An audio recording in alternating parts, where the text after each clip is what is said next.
नमस्कार, मैं एडवोकेट संतोष सत्यार्थी आज आप लोगों के सामने लीगल अवेयरनेस मूवमेंट के अलग टॉपिक पर चर्चा करने जा रहा हूं।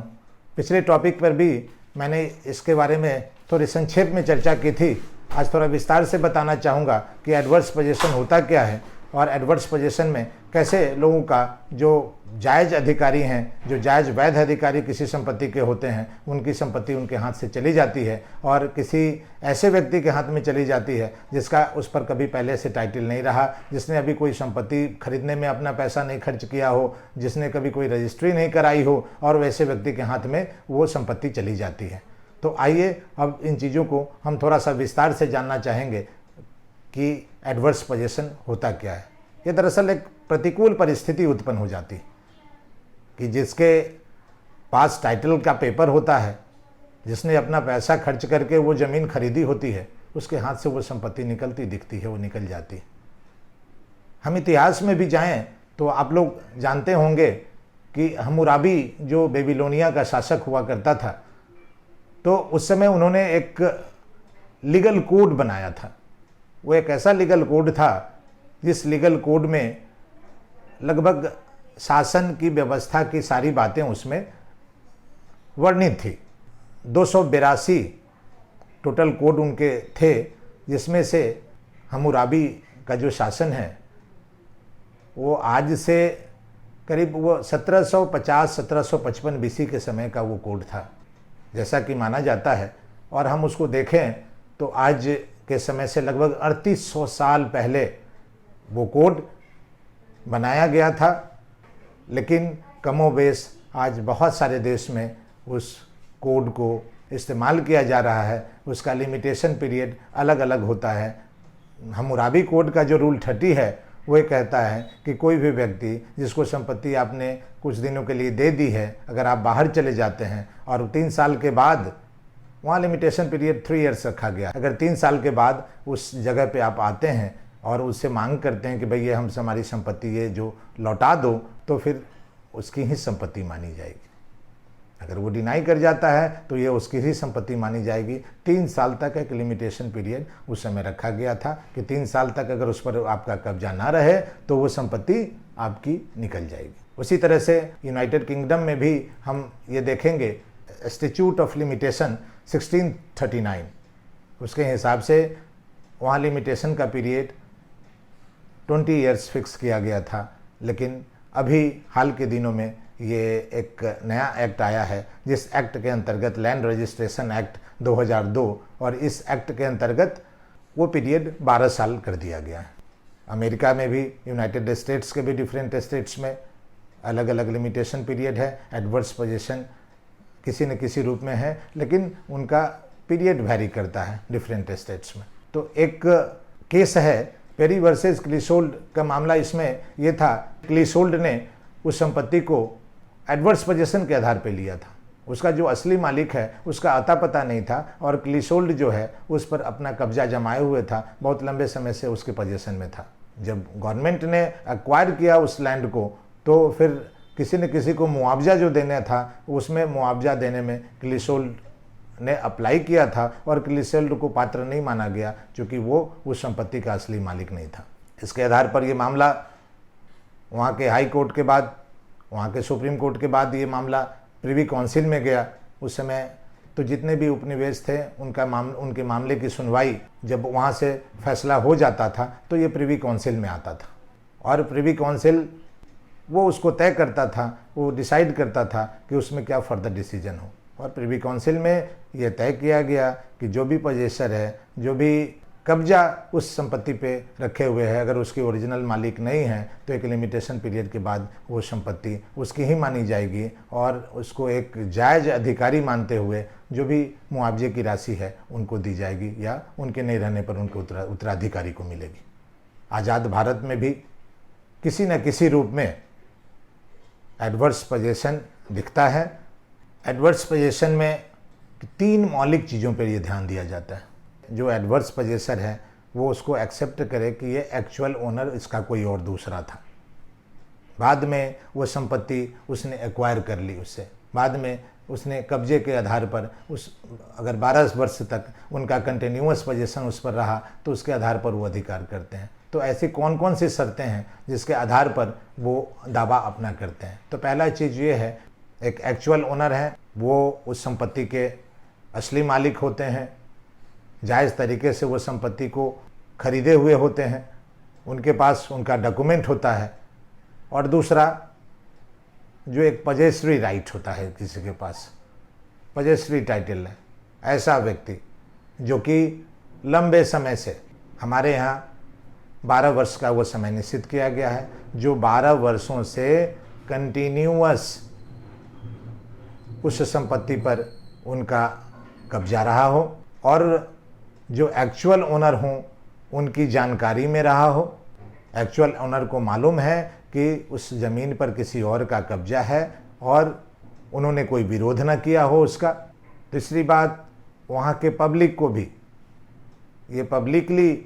सबको मालूम हो कि भाई ये इस पर कब्जा किसी और का है और यही व्यक्ति उसको जोत रहा है या यही व्यक्ति उस संपत्ति का उपभोग कर रहा है। तो इन शर्तों का ध्यान रखना जरूरी है। पहला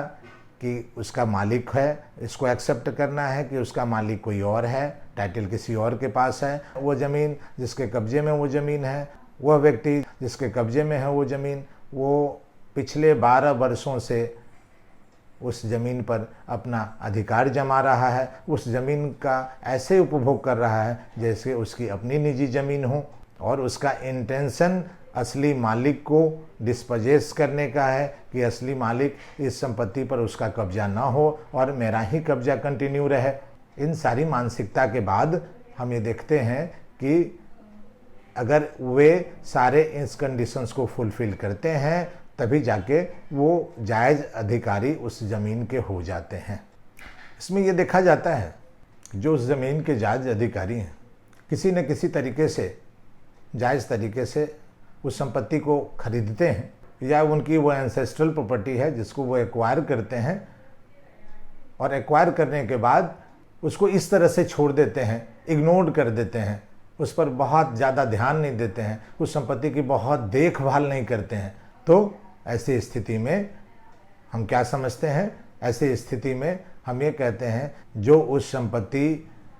को अपनी संपत्ति के रूप में उसका देखभाल कर रहा है, उसका डेवलपमेंट कर रहा है, हर तरीके से इस तरह से व्यवहार कर रहा है कि उसकी निजी ही संपत्ति हो। इसमें हम ये देखते हैं कि जो संपत्ति है, एक्चुअल ओनर जो है,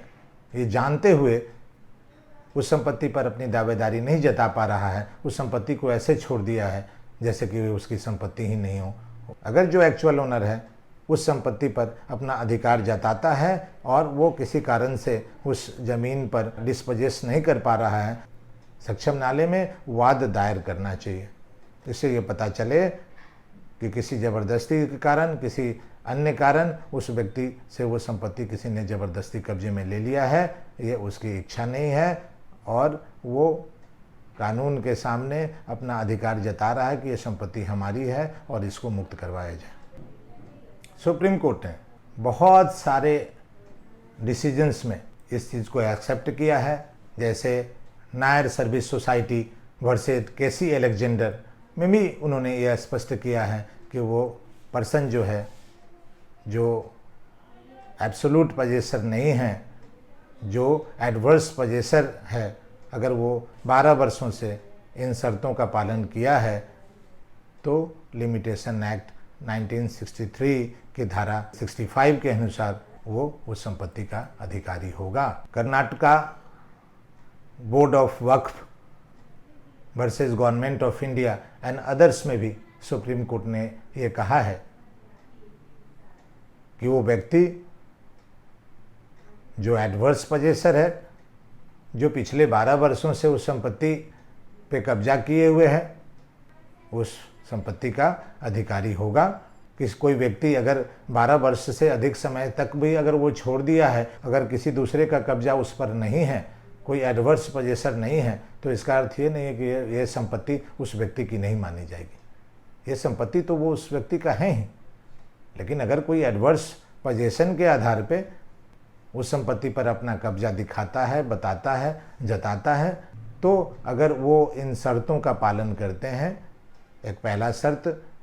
कि भाई उनको ये मालूम हो कि ये संपत्ति किसी और की है, लेकिन वो संपत्ति पर अपना कब्जा रखने के भाव से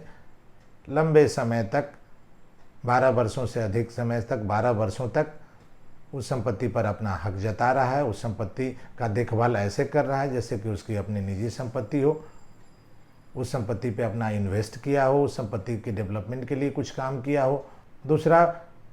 उसका कंटिन्यूअस पोजीशन हो, ऐसा नहीं कि 4 वर्ष तक उसका पोजीशन रहा और 5वें वर्ष में उसका पोजीशन दिख ही नहीं रहा, वो है ही नहीं, फिर 6ठे वर्ष में वो आकर वहाँ अपना कब्जा जता लेता है। तो ये पोजीशन कंटिन्यूअस होना चाहिए, in the knowledge of public होना चाहिए, लोगों की जानकारी में भी होना चाहिए, ये पता चलना चाहिए कि हाँ ये व्यक्ति के कब्जे में वो ज़मीन है। सुप्रीम कोर्ट ने P T Munichikkanna Reddy and others versus Rebhamma में भी ये स्पष्ट किया है कि उनकी संपत्ति होगी, जो वैलिड पोजीशन को डिस्पोजेस करके उस पर अपना हक जता रहे हैं, 12 वर्षों तक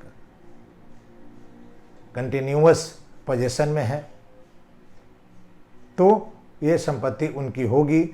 लेकिन सुप्रीम कोर्ट ने उसमें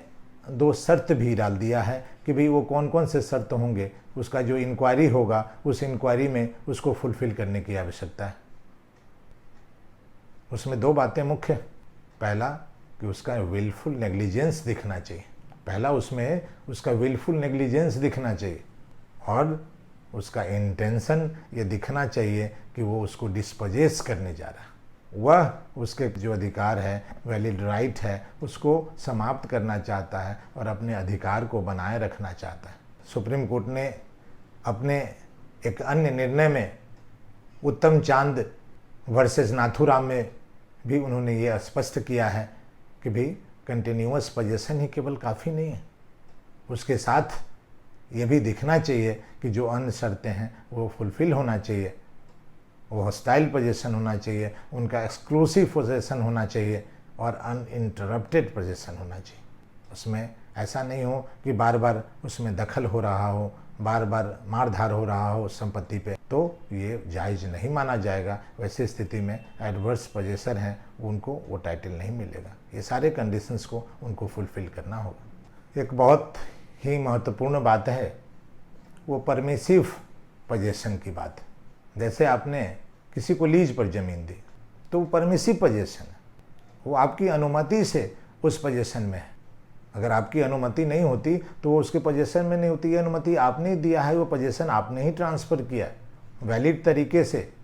उसमें वो व्यक्ति दावेदारी नहीं कर सकता है कि हाँ भाई मैं 13 साल से हूँ, 12 साल से उस संपत्ति पर, तो अभी मेरी ही संपत्ति हो गई। तो जो परमिसिव पोजीशन है उस परमिसिव पोजीशन में ये देखना होता है कि भाई वो कानूनी तरीके से उनको पोजीशन दिया गया है और with the permission of the land owner है या नहीं। लेकिन कुछ ऐसे भी केसेज हैं जहाँ परमिसिव परमिशन तो है, जहाँ परमिसिव परमिशन का केस हम दिखाते हैं, लेकिन अगर अदालत को लगता है, अगर एडवर्स पोजीशन ये साबित कर दिया कि एडवर्स पोजीशंस के और भी जो कंडीशंस हैं, अगर वो कंडीशंस उसने फुलफिल किया है, तो वैसी स्थिति में एडवर्स पोजीशन माना जाएगा और उनका वैलिड टाइटल होगा। केस टू केस वैरी करता है, हर व्यक्ति की अपनी परिस्थिति, अपनी स्थिति, अपना सिचुएशन हो सकता है और उसके हिसाब से निर्णय में बदलाव हो सकता है, लेकिन मौलिक शर्तें वही है। सुप्रीम कोर्ट ने ठाकुर किशुन सिंह वर्सेज अरविंद कुमार और राम नगीना राय वर्सेज देव कुमार राय में यह स्पष्ट किया है कि अगर परमिसिव पोजीशन है, अगर वो हॉस्टाइल पोजीशन में बदल जाए, अगर हॉस्टाइल पोजीशन वो प्रूव कर दें, तो वैसी स्थिति में हॉस्टाइल पोजीशन, कंटिन्यूअस पोजीशन और भी जो उसके जो कंडीशंस हैं, अगर वो फुलफिल हो जाए तो एडवर्स पोजीशन की दावेदारी उनकी हो सकती है और एडवर्स पोजीशन के आधार पर उनको वैलिड राइट, टाइटल, इंटरेस्ट सब कुछ मिल सकता है, वो असली मालिक हो सकते हैं। एक अन्य केस में जिसमें section 53A transfer of property act 1882 के अंतर्गत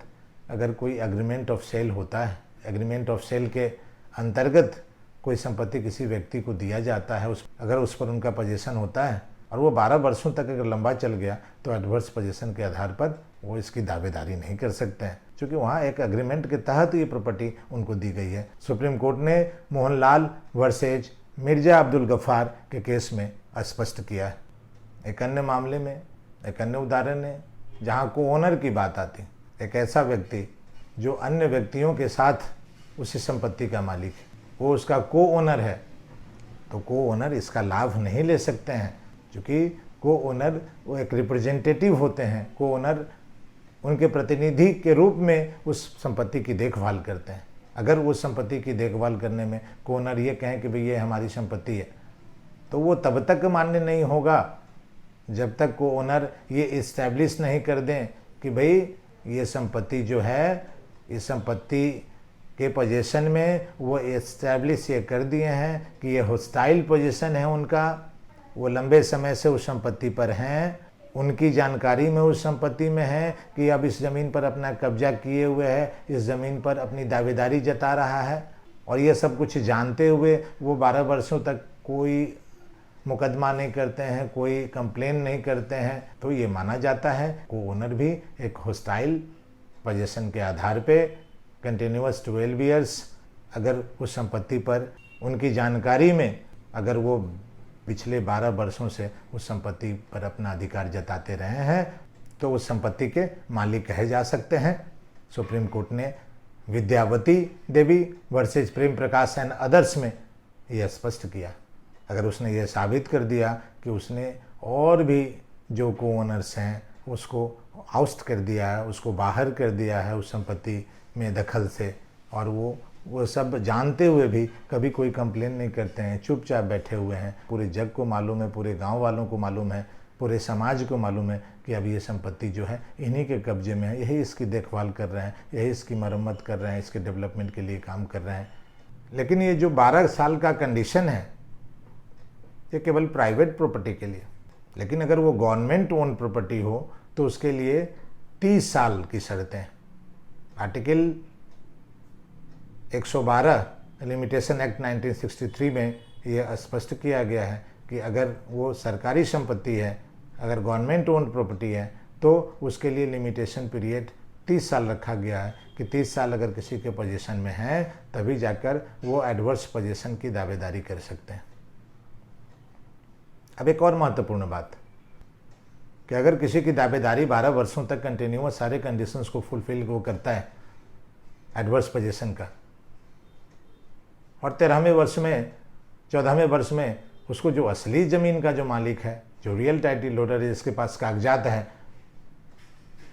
उसको धक्के दे के बाहर निकाल देता है, अपना सेटिंग वगैरह करके उसको बाहर फेंकवा दिया, अपने बाहुबल का इस्तेमाल करके बाहर फेंकवा दिया, तो ये बता दिया कि भाई हमारे पास कागज है और अब हमारे कब्जे में है। तो वो व्यक्ति जो नाजायज़ तरीके से पिछले 12 वर्षों से लगातार उस संपत्ति पर अपना कब्जे जमाए हुए था, एडवर्स पोजीशन की सारी शर्तें पूरी करता है, वो अदालत में जाकर गुहार लगा सकता है कि भाई ये हमको 12 वर्ष के बाद इससे डिस्पोजेस कर दिया गया ज़बरदस्ती बलपूर्वक। फिर अदालत उसकी सुनवाई करेगी, अदालत ये समझेगी कि इसने सारे कंडीशंस को फुलफ़िल किया है, तो अदालत उसको फिर से पोजीशन दिलवाएगा जैसे कि वही उस संपत्ति के असली मालिक हों, और बाद में जिसने उसको डिस्पोजेस किया है, असली मालिक जो जिनके पास कागजात है, उनको उस संपत्ति से बेदखल किया जाएगा। हमारे यहाँ जो वेलफेयर स्टेट का कंसेप्ट, सरकार जो है अपनी जनता के सारे अधिकारों का संरक्षण करेगी,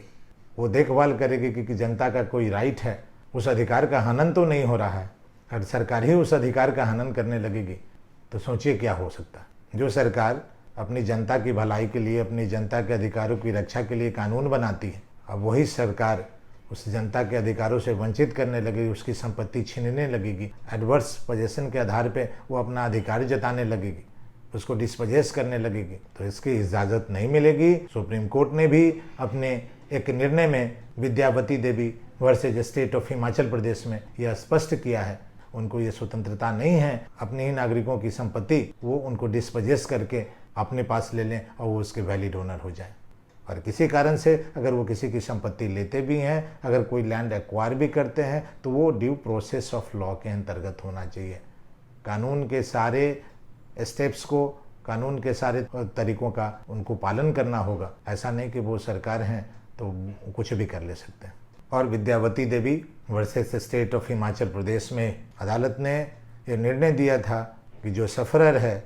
जो उस टाइटल होल्डर है उस संपत्ति का, जिसको बेदखल कर दिया गया था, उसको 1 करोड़ रुपया कंपेंसेशन दिया जाए। सरकारें इन कानूनों का बेजा फ़ायदा नहीं उठा सकती।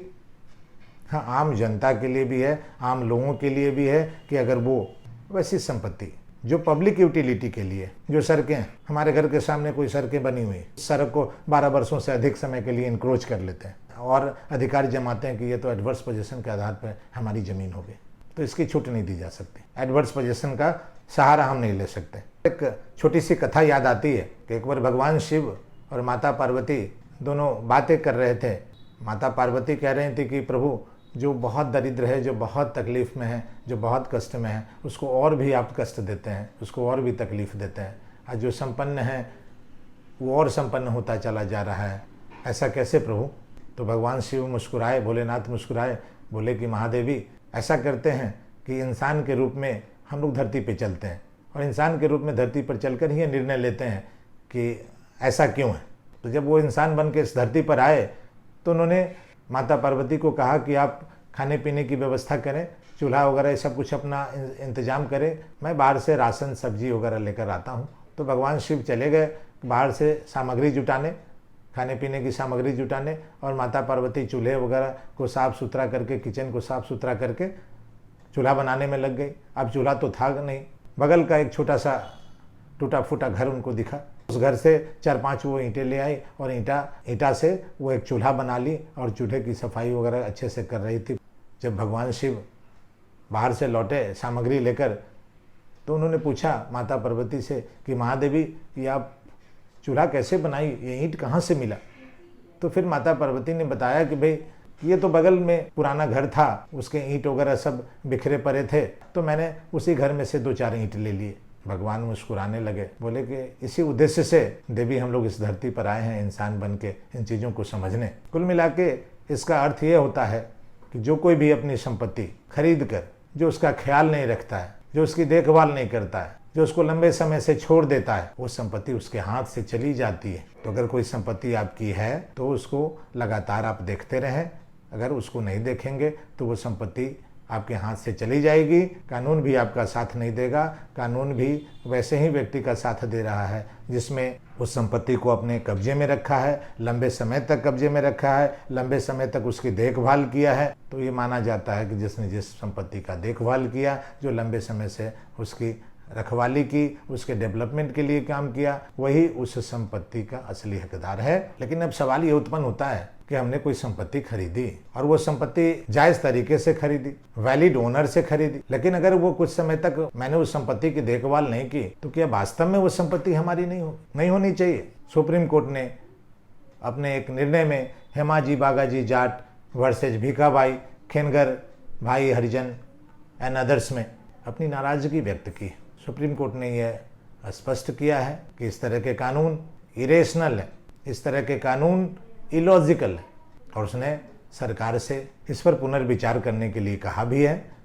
कि सरकार को अपने इस कानून पर पुनर्विचार करना चाहिए, क्योंकि इसमें इक्विटी नहीं है। किसी जायज संपत्ति मालिक से इस अधिकार पर उसकी संपत्ति ले लेना कि भाई आपने कुछ दिनों तक उसकी देखभाल नहीं की, ये जायज प्रतीत नहीं होता है, ये कानून सम्मत नहीं दिखता है। इसलिए इसमें परिवर्तन लाना चाहिए। लिमिटेशन एक्ट में और उससे संबंधित जितने भी कानून हैं उसमें एक बदलाव आना चाहिए। सुप्रीम कोर्ट ने अपने एक अन्य निर्णय में state of Haryana versus Mukesh Kumar and others में ये स्पष्ट किया है कि अगर सरकार इस कानून को एबोलिश नहीं कर सकती है, इस कानून को समाप्त नहीं कर सकती है, तो सरकार को चाहिए कि ये जो लिमिटेशन पीरियड है इसको बढ़ा के 30 से 50 साल कर देना चाहिए। अगर किसी कारण कोई व्यक्ति उस संपत्ति को 12 वर्षों के अंदर में उसको नहीं देख पा रहा है तो एक सफिशिएंट टाइम मिले जिससे कि उसका देखभाल कर सके। 12 साल का जो पीरियड होता है वो 12 साल का पीरियड एक छोटी अवधि मानी जाती है।